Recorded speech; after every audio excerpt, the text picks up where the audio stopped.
Mudah-mudahan tuan-tuan bila kita buat sesuatu dengan niat ikhlas dan sungguh-sungguh mohon keampunan daripada Allah Ta'ala.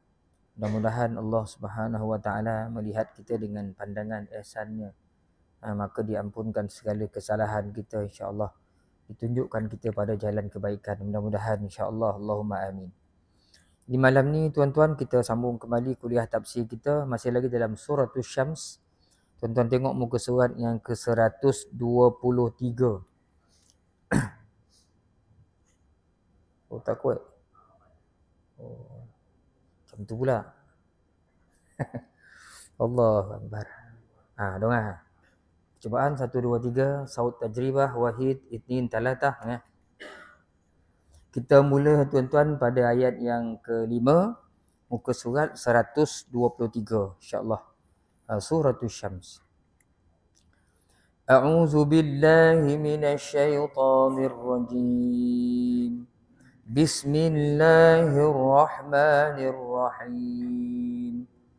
Was-samaa'i wa ma banaha wal ardi wa ma tahaha wa nafsin wa ma sawwaha فألهمها فجورها وتقواها قد أفلح من زكاها وقد خاب من دساها كذبت ثمود بطغواها إذ انبعث أشقاها فقال لهم رسول الله ناقة الله وسقياها فكذبوه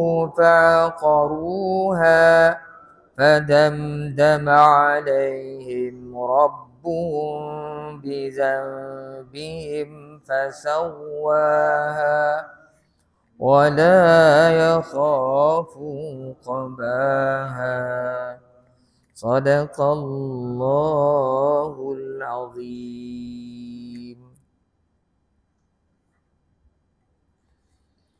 Ayat yang kelima tuan-tuan, was-samaa'i wa ma banaha. Was-samaa'i. Ini man wajib muttasil. Kerana huruf man yakni alif, pada perkataan sama tu ada huruf alif mati, itu huruf man bertemu dengan hamzah, depan itu hamzah dalam satu perkataan. Itu sebab dipanggil sebagai man wajib muttasil. Muttasil tu maknanya rapat, bersambung. Jadi alif dengan hamzah bersambung dalam satu perkataan. Jadi dia dipanggil muttasil. Satu lagi mad jaiz munfasil. Munfasil ni bercorai. Huruf man, alif atau waw atau ya yang mati bertemu dengan hamzah dalam dua perkataan. Nanti kita akan tengok insya-Allah kalau ada. Jadi muttasil ni huruf alif dalam perkataan sama ni bertemu dengan hamzah dalam satu perkataan, dia bersambung. Maka dia mad wajib muttasil, kita baca dengan 4 harakat. Was-samaa'i wa ma banaha wal ardi wa ma tahaha wa nafsin. Ni bagi dua di bawah bertemu dengan waw. Jadi waw ni salah satu daripada huruf idgham ma'al gunnah. Ya, waw, mim dan nun. Bila nun mati atau tanwin, tanwin ni maksudnya baris dua. Sama ada baris dua tu di hadapan, baris dua di atas atau baris dua di bawah. Macam ni, baris dua di bawah bertemu dengan mana-mana huruf idgham ma'al gunnah, ya, waw, mim, nun, maka kita kena baca dengan dengung. Sini kena baca dengung, so idgham ma'al gunnah hukum Atau yang tidak berapa mahir dengan hukum, dia tak apa nak kena, cukuplah sekadar dia melihat baris dua tu. Kan? Baris dua di atas atau baris dua di bawah yang kedudukan barisnya tidak selari, mengereng macam ni, maka tandanya kita kena baca dengan dengung. Kalau bagi dua tu selari, bagi atas dan bagi bawah yang sama lurus itu kita baca tanpa dengung. Ini dah banyak kali kita sebut ni, insya-Allah boleh ingatkan.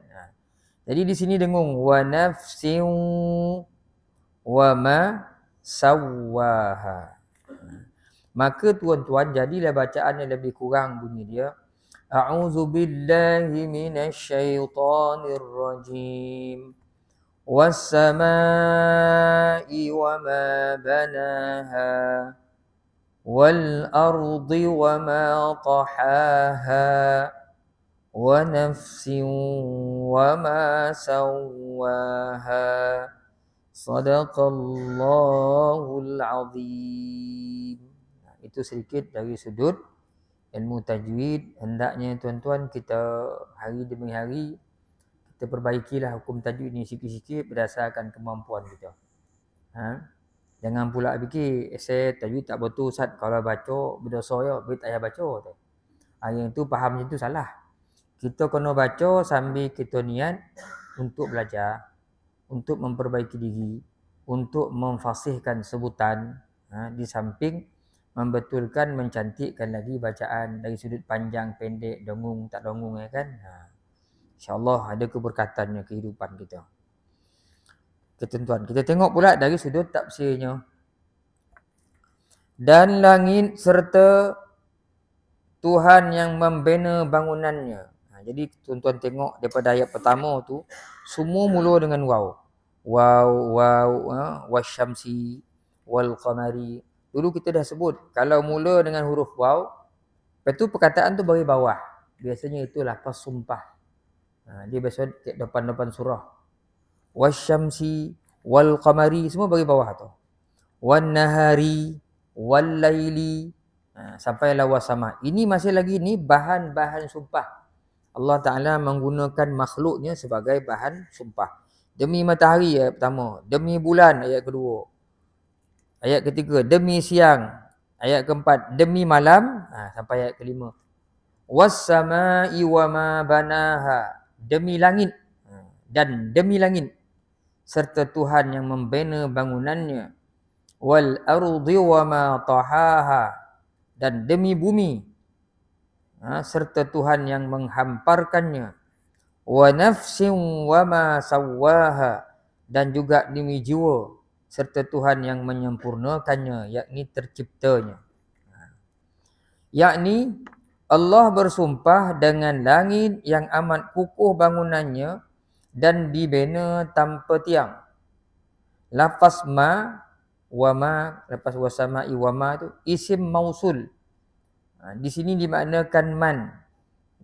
Tuan yang belajar bahasa boleh faham kan. Bahasa ni kita tinggal lah. Ramai yang tak mengaji bahasa Arab kan. Jadi Allah bersumpah dengan nama langit dan nama Tuhan seru sekalian alam yang menciptakan langit tersebut. Seterusnya dengan nama bumi serta Tuhan yang menghamparkannya, sehingga bumi itu sesuai menjadi tempat kediaman manusia dan haiwan. Mudah dijadikan sawah dan ladang untuk mencari rezeki, walaupun dengan bentuk bumi itu sebenarnya bulat. Dan dengan nama jiwa manusia serta Tuhan yang mencipta dan menjadikannya dengan cukup indah, jiwa tersebut dijadikan mempunyai persediaan untuk meningkat ke arah menjadi manusia sempurna pada perangai dan budi pekertinya, di samping sempurna pula anggota badannya, kekuatannya, lahir dan batin. Adapun kemuncak kesempurnaan bangsa manusia itu ialah ia dikurniakan akal yang dapat membezakan antara perkara yang baik dengan yang buruk, mana yang dikatakan takwa dan mana pula yang dikatakan jahat atau derhaka. Oleh sebab itu terangkannya pada ayat berikut, ayat bawah ni. Okey tuan-tuan, kita tengok balik ayat yang kelima tu, Allah Ta'ala bersumpah dengan langit. Dan wama tu ini waman, demi langit dan siapa yang membenanya, membangunkannya. Allah Ta'ala bersumpah dengan langit.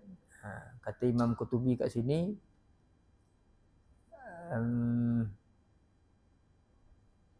tak, apa yang disebut oleh Ustaz Ahmad Sunaji ni sama kan artinya.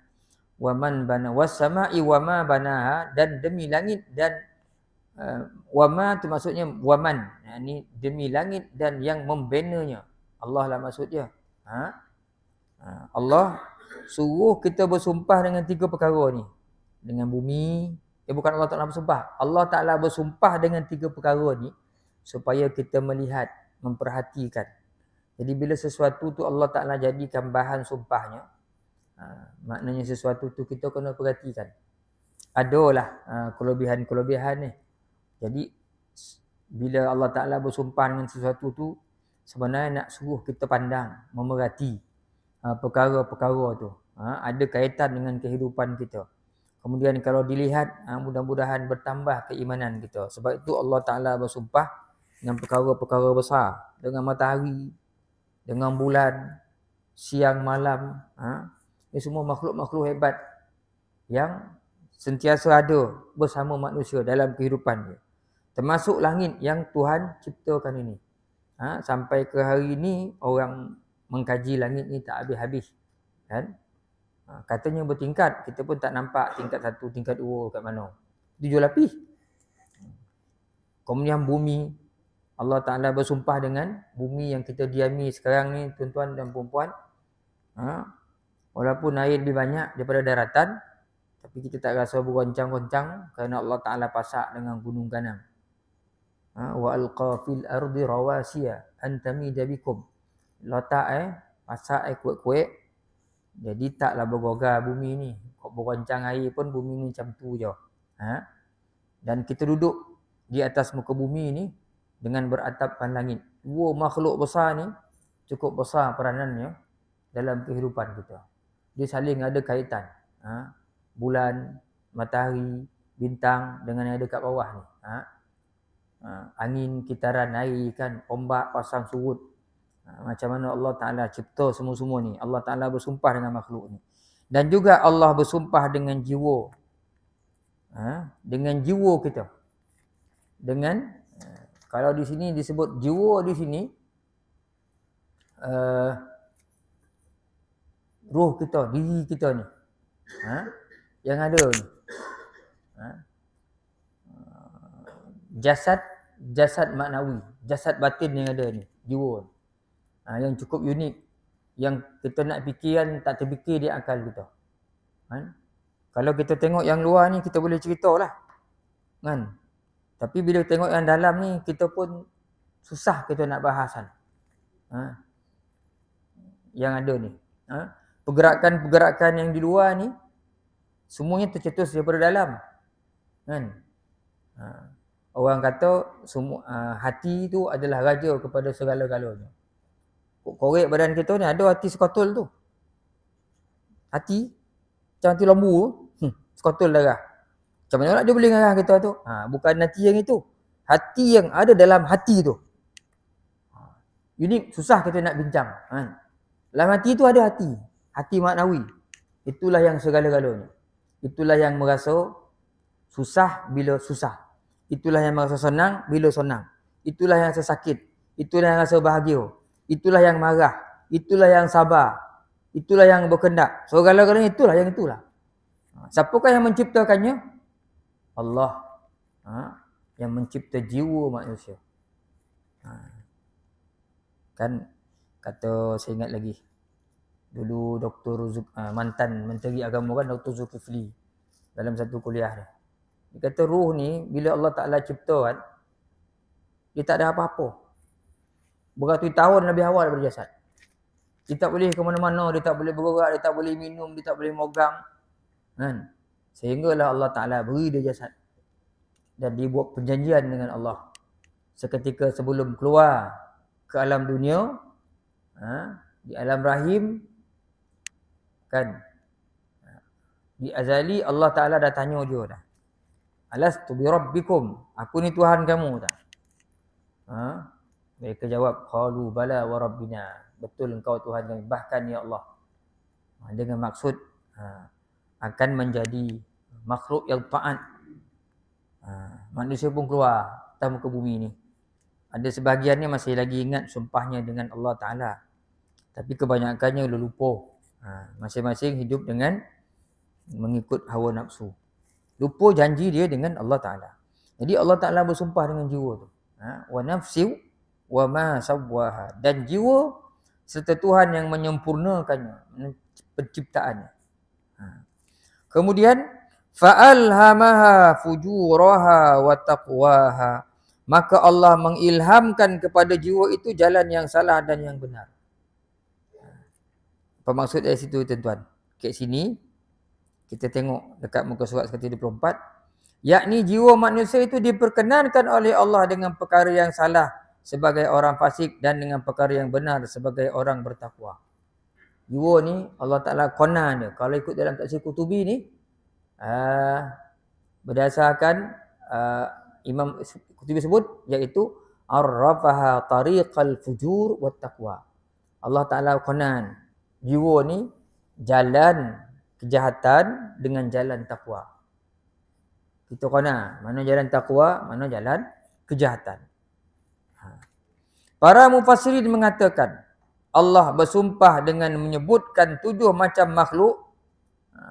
Daripada awal tu matahari, bulan, siang, malam, langit, bumi dan jiwa manusia untuk menunjukkan keagungan kudratnya dan ketunggalannya sebagai Tuhan. Kan nak beritahu kudrat, kehebatan Allah Ta'ala dalam menciptakan ketujuh-tujuh makhluk yang hebat ini. Dan juga nak menunjukkan ketunggalannya sebagai Tuhan. Yang dijadikan bahan sumpah tu tak ada siapa yang bina, tak ada siapa yang buat, tak ada siapa yang angkat, kecuali itulah daripada Allah Subhanahu Wa Ta'ala. Dia nak beritahu itu. Kemudian di samping itu, ditunjukkannya betapa besar faedah yang ditimbulkan oleh makhluk-makhluk itu untuk kepentingan hidup manusia. Seperti yang saya sebut tadi. Semuanya ini cukup penting dalam kehidupan hidup manusia. Adapun makhluk-makhluk tersebut pasti ada yang mencipta, mentadbirkan peredaran dan perjalanannya, sama ada bergerak maupun berhenti. Semuanya ini untuk menarik akal manusia supaya memikirkan keagungan Allah Subhanahu Wa Ta'ala.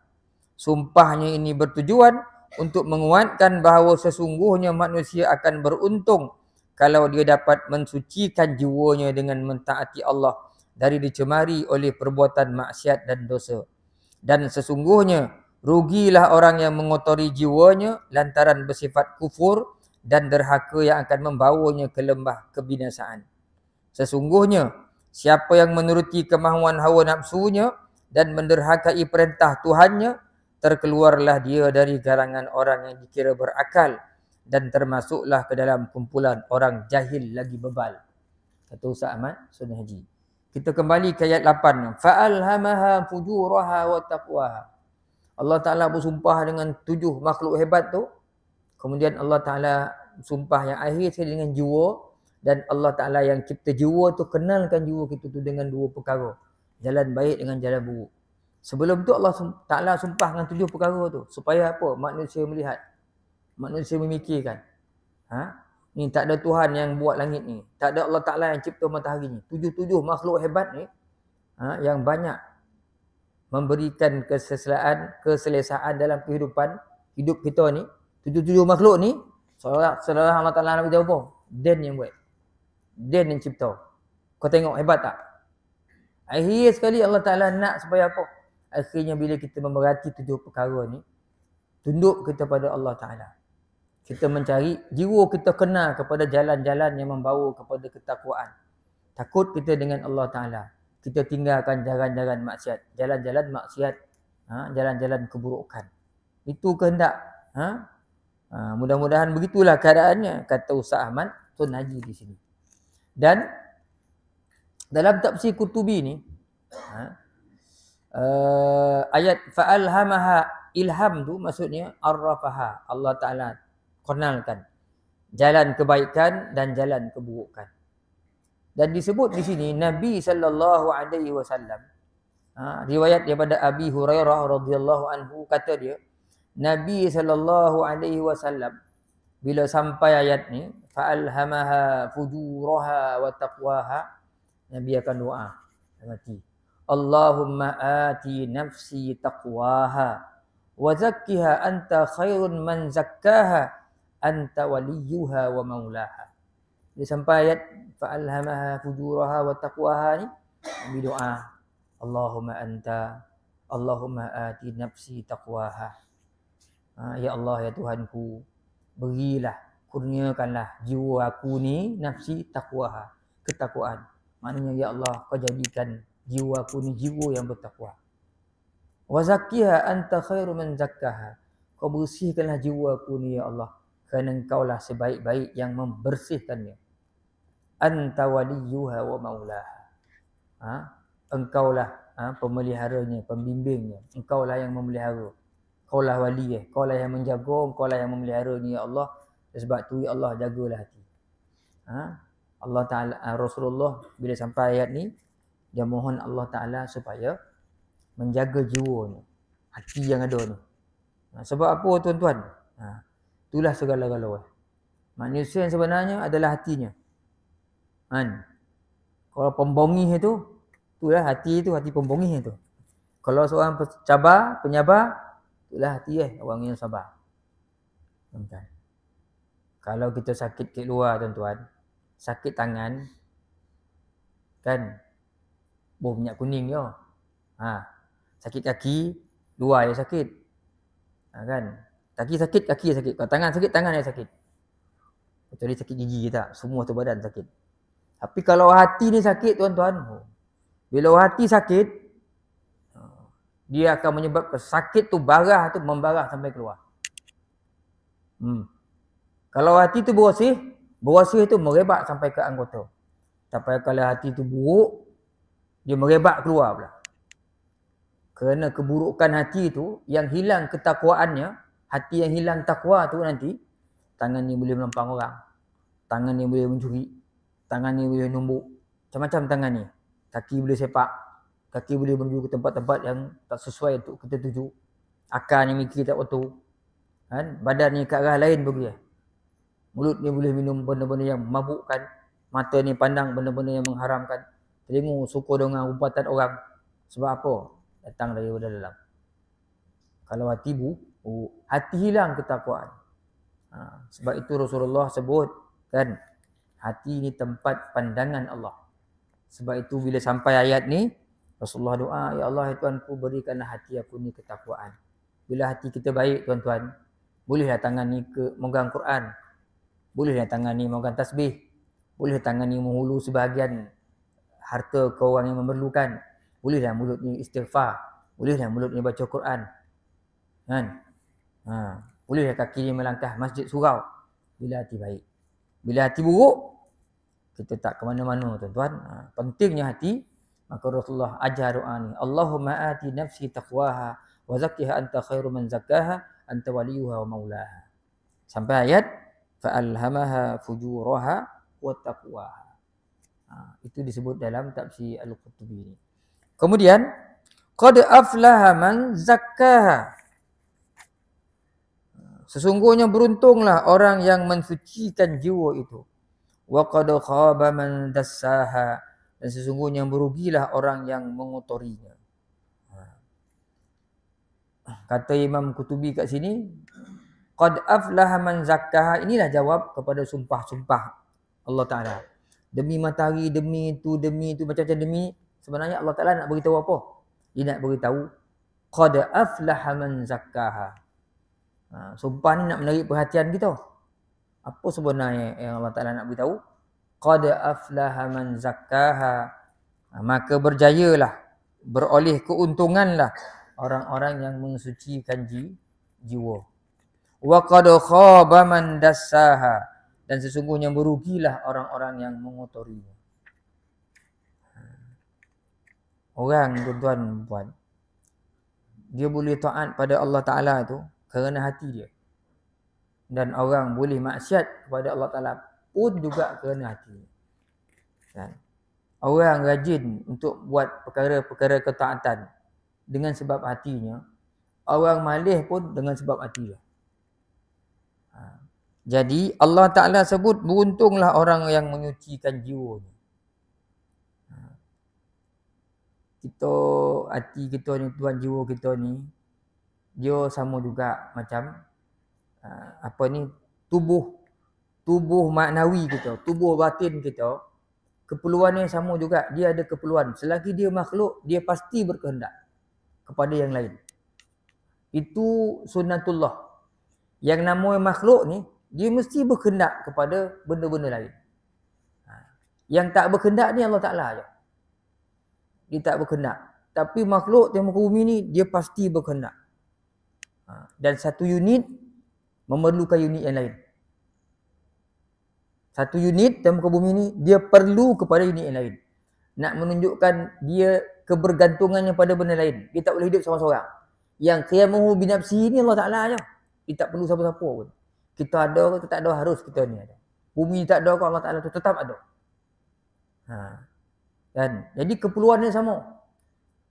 Jasad batin kita dengan jasad luar kita. Allah Ta'ala sebut, buntung orang yang menyucikan hatinya. Luar ni macam-macam kita nak. Badan nak pakaian, apa kan, kaki nak kasut, perut nak makanan, nak minuman. Semualah macam kat dalam ni. Kalau perut nak air sirap, jiwa batin kita pun dia tak nak air sirap, dia nak lain minuman ni. Dia mungkin nak istighfar, dia nak tasbih, dia nak tahmid. Ini makanan-makanan jiwa kita. Maka orang yang buat benda-benda ni sebenarnya dia menggemukkan jiwa batin dia, jiwa dia, jasad batin dia. Itulah orang yang beruntung. Ada orang yang dia tak nak jaga jasad batin ini, jasad dalaman ini, kan, sehingga kurus jasad tu. Yang gemuk yang keluar. Nampak sihat, nampak gagah, tapi jiwa dalamnya mati. Jadi orang yang beruntung ni siapa? Qad aflaha man zakkaha. Ni apa? Jiwa dalam ni. Ni orang yang beruntung. Sebab tu orang cakap adik, tok guru dulu, dia lebih mementingkan jaga yang dalam ni. Dengan tidak menafikan luar ni penting juga. Tapi yang dalam ni lebih pun penting. Yang dalam ni lebih pun penting lagi. Sebab Allah Ta'ala sendiri sebut, beruntunglah orang yang menyucikan jiwa ni.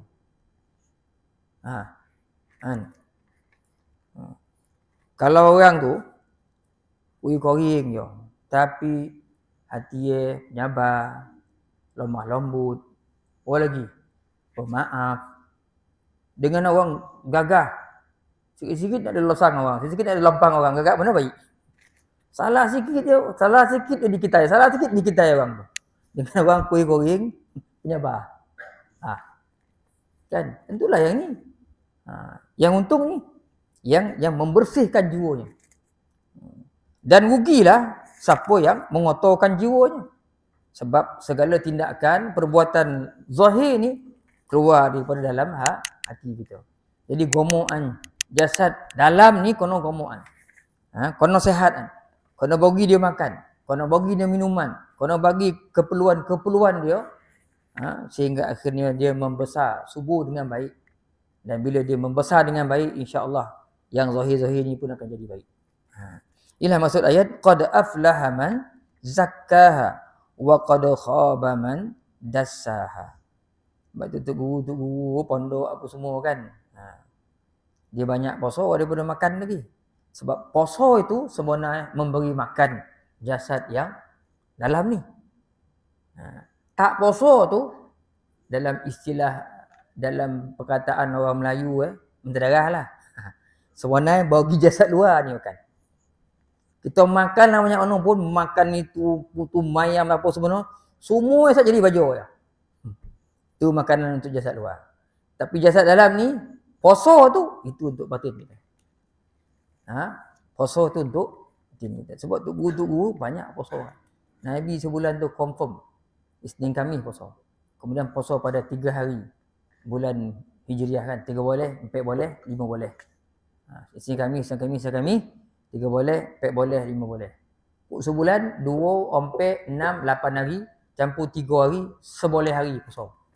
Seboleh per 30. Hampir separuh bulan lah puasa. Kita tanya sendirilah. Makan 35 hari 35 hari makan, sebulan 30 kita tak tahu mana ambil 5 hari tadi. Habis 10 hari. Hampir separuh nak puasa. Bila orang tanya, ya Rasulullah, kenapa kau puasa hari Isnin? Zalika yauma wulidtu fihi. Aku puasa hari Isnin sebab hari tu aku dilahirkan. Nabi sambut hari lahirnya dengan berpuasa. Kita sambut dengan makan kek. Kan nampak beza tu. Jadi orang yang nak membersihkan jiwanya ini, sebenarnya dia sendiri tahu. Kerana Allah Ta'ala telah fa'alhamaha fujuraha wa taqwaha. Ni tak boleh ajar tuan. Orang tahu sendirilah. Kau baca Quran baik tak? Baik. Kau istighfar baik tak? Baik. Semua tahu. Kau jujur jahat tak? Orang jahat pun tahu dia seorang buat jahat. Allah Ta'ala dah qanan. Arrabha tariqal khair wa tariqal syar. Allah Ta'ala dah qanan kat dia. Mana jalan baik, mana jalan buruk. Dia beri akal fikiran. Allah Ta'ala terangkan lagi. Kau kalau jaga hati kau, jiwa kau dengan sungguh-sungguh, kau bersihkan. Kau lah orang yang beruntung. Jadi terpulang kepada kita semua tuan. Kita tak boleh nak paksa orang kan. Yang penting kita kena ingat tuan-tuan, hati ni tempat jatuhnya pandangan Allah Subhanahu Wa Ta'ala. Kemudian, kazzabat samudu bitaghwaha. Kaum Samud telah mendustakan rasulnya disebabkan melampaui batas. Idzim ba'atha ashqaha. Ketika bangkit orang yang paling celaka di antara mereka melakukan kejahatan. Kaum Samud telah mendustakan rasulnya. Siapa rasul kaum Samud ni? Wa ila samuda akhahum salihah. Dan kepada kaum Samud dihantar Nabi Saleh, yang diberikan mukjizat seekor unta yang keluar daripada batu. Sehingga Nabi Saleh sebut, jangan usik unta ni, lapihkan dia kat kampung ni, jangan kacau dia. Sehingga orang kampung jadi marah. Sebab apa? Gele-gele, hari ni unta minum, jangan kacau. Esok lagi kau minum, hari ni unta minum, esok lagi kau minum. Orang apa lah kalau biar unta ni. Nabi Saleh kata ni unta Allah. Wala tamassuha bisu'in fayakhuzakum 'adzabun qarib. Jangan kau usik, jangan kau kacau, jangan kau bunuh. Kerana kalau kau kacau unta ni, nanti kamu akan ditimpa azab yang dekat, kata Nabi Saleh.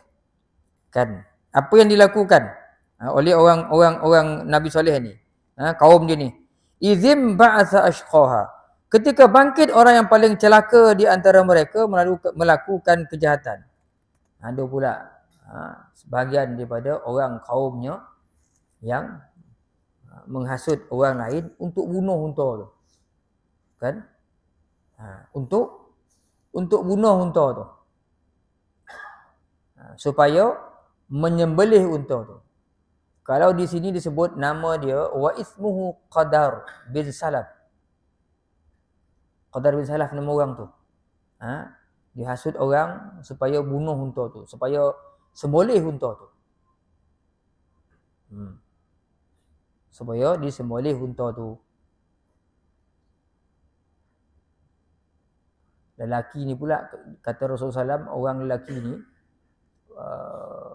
dah lah buruk rupa buruk lah perangai senyap tu ni. Buruk rupa buruk lah perangai. Maka dihasutnya orang supaya membunuh unta tu. Sehingga ada dalam hadis Nabi ni, Nabi SAW pernah bertanya, atadri man ashqal awwalin? Nabi sebut, kamu tahu tak, tanya kat sahabat, siapakah orang dulu yang paling celaka? Ashqa ni paling celaka lah, syaqi yang paling jahat.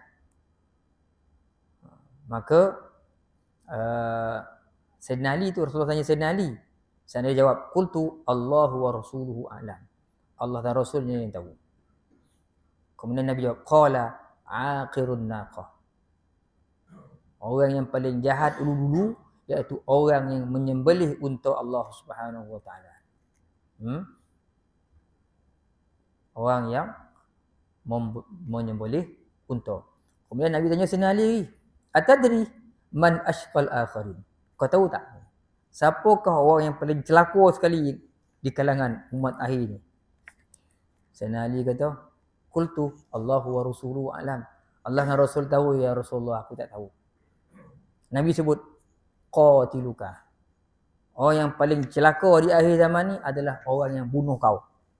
Senali yang kau nak bunuh. Orang yang bunuh kau tu akhir zaman ni itulah orang paling celaka. Yang mula-mula celaka orang yang bunuh unta tu. Yang akhir celaka orang yang bunuh kau.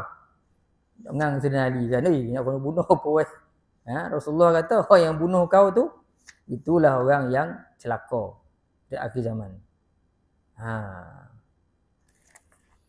Cerita sikitlah daripada ayat daripada tafsir Imam Al-Qurtubi rahmatullah alaihi. Faqala lahum Rasulullah naqatallahi wa suqiyaha. Maka Nabi Saleh utusan Allah berkata kepada mereka, biarkanlah unta betina kepunyaan Allah dan juga minumannya. Jangan kacau-kacau dia. Janganlah diganggu gugat unta ni. Biarlah dia minum. Biarlah dia minum. Tapi akhirnya disembelih unta tu. Fakadzabuhu fa'aqaruha. Kita habis ayat ni tadi, kena habis sikit ayat ni. Dua ayat ni. Fakadzabuhu fa'aqaruha fadamdama alaihim rabbuhum bizambihim fasawwaha. Lalu mereka mendustakannya dan menyembelih unta itu. Maka Tuhan mereka membinasakan mereka disebabkan dosa mereka. Maka Allah menyamaratakan mereka dengan tanah. Jadi orang yang menyembelih unta ni kan, akhirnya Allah Ta'ala azab. Allah Ta'ala azab 3 hari lamanya. 3 hari. Orang yang menyembelih unta ni. Hari pertama badan dah jadi kuning. Kuning badan. Ni bukan jaundice ya. Macam cucu kita dapat warna kuning tu bukan jaundice tu. Kuning hari pertama tu. Hari kedua pula jadi merah, merah pukat. Macam kau nak masak. Hari ketiga badannya jadi hitam. Dan pada hari ketiga lah terdengar suara. Berdasarkan tafsir Qurtubi ni, hari ketiga lah terdengar suara pekikan yang memecahkan telinga dan perut. Habis bergelimpangan mati. Nabi Saleh dah beritahu dah, jangan kacau. Jangan kacau unta ni. Fayakhuzakum azabun qarib. Nanti kau tak lama kan konolah kau. Kau bahasa kita macam itulah, jangan kau usik unta ni. Kan kalau kau usik tak lama sok konolah kau. Lagi sembelih unta tu akhir 3 hari. Kan? Kuning badan, merah, hari ketiga tu hitam, kemudian Allah Ta'ala hancurkan orang-orang yang kufur ni dengan satu jeritan yang kuat, sehingga jeritan itu disebut memecahkan telinga dan perut. Mati bergelimpangan lah orang-orang yang membunuh unta Allah Subhanahu wa Ta'ala. Fadamdama alaihim, Tuhan membinasakan mereka disebabkan dosa mereka, maka Allah menyamaratakan mereka dengan tanah. Ada yang sebut fadamdama alaihim ni di sini ai ahlakahum faja'alahum tahta turab. Allah Ta'ala binasakan, hancurkan, akhirnya dia bonam dalam tanah, letak bawah tanah. Letak bawah tanah orang ni. Golongan umat Nabi Saleh ni yang mengingkari arahan Nabi Saleh. Allah Ta'ala musnahkan, kemudian letakkan dia di bawah tanah. Bonam sama rata dengan tanah.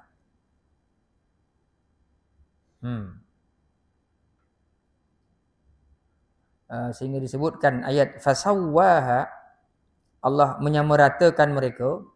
Ada yang sebut sama rata dengan tanah, ada yang sebut azab tu sama je. Kecil ko, yang tua ko, yang hina ko, yang mulia ko, laki ke perempuan sama kono. Habis semua. Kan? Dimusnahkan oleh Allah Subhanahu wa Ta'ala kerana keingkarannya. Wala yakhafu uqbaha, dan Allah tidak takut kepada akibat tindakannya itu. Nak takut apa kan? Kerana dialah Allah, dialah Tuhan yang memiliki segala-galanya. Lillahi ma fis samawati wal ard, innallaha huwal ghaniyyul hamid. Bagi Allah lah, kepunyaan Allah lah, apa yang di langit, apa yang di bumi, Sesungguhnya Allah, innallaha huwal ghaniyyul hamid. Dialah Tuhan yang maha kaya lagi maha terpuji, tidak memerlukan siapa-siapa. Kerana Allah Ta'ala berdiri dengan sendirinya. Maka akhirnya tuan-tuan tengok sini, kita tamatkan kuliah kita pada malam ini. Kita tengok pada muka surat 125 tu, kisah Nabi Soleh ni. Nabi Soleh yang menjadi utusan Allah itu berkata kepada kaum Samud, biarkanlah unta betina kepunyaan Allah ini serta telaga yang menjadi gilirannya untuk minum di sana. Sebagaimana yang dinyatakan pada ayat 155 surah Asy-Syura, hazihi naqatul laha syirbun wa lakum syirbu yaumin ma'lum. Dia yakni unta ini mesti minum air dan kamu pula mesti minum dalam hari yang ditentukan. Bergele-gele lah. Bermakna unta betina ditetapkan oleh Allah untuk minum bergele-gele dengan kaum Samud pada sebuah telaga, sehari untuk unta dan sehari lain untuk mereka. Lalu mereka mendustakan Nabi Saleh dengan menetak unta itu sampai mati. Maka Tuhan Allah menghukum mereka dengan membinasakan mereka disebabkan dosa mereka dan kejahatan mereka. Semuanya mati dan binasa disamaratakan dengan tanah, tidak seorang pun yang terselamat. Habis semuanya mati kerana keengganannya, keengkarannya kepada arahan Nabi Rasul yang diutuskan. Saya ingat tuan-tuan, wallahu alam, cukuplah sekadar itu untuk malam ni. Dan tuan-tuan, saya nak maklum kepada tuan-tuan, kita lepas ni kita teruskan sikit doa kan. Doa ringkas, doa selamat lah untuk adik Muhammad Syafiq, saudara Muhammad Syafiq bin Zainal, anak kepada Ustazah Laila, yang mohon kita semua untuk sama-sama berdoa